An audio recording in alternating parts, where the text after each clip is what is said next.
Görgenimiz gibi bu proyekt pek meraklı, pek güzel ve onun bugün de tarihini da aytıp verdiler.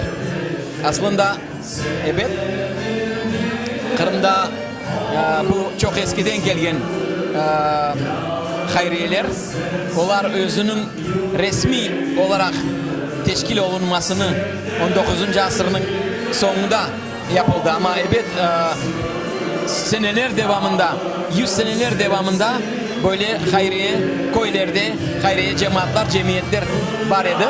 Onun için bugün de biz böyle bir cemiyetini yanıdan canlandırsak ve onun hayatına yardımcı olsak ve gerekli fikirlerini, gerekli projelerini, isteklerimizi bildirsek, onların eda olunmasına çalışsak büyük iş yapacakmız. Çünkü ilim birinci nöbette ilimle beraber bağlı birçok başka şeyler, yardımlar, çeşit türlü neşirler, araştırmalar, bunlar pek kıymetli şeyler ve pek zor şeyler.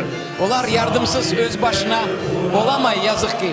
Onun için böyle projeler, böyle projeler, böyle hayriyeler gerek ve onlar işini güzel yapsa kısa devir içinde onun neticesi görünecek. Hepinizge teşekkürler.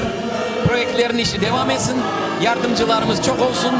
Sponsorlarımız daha çok olsun. Sağ olun.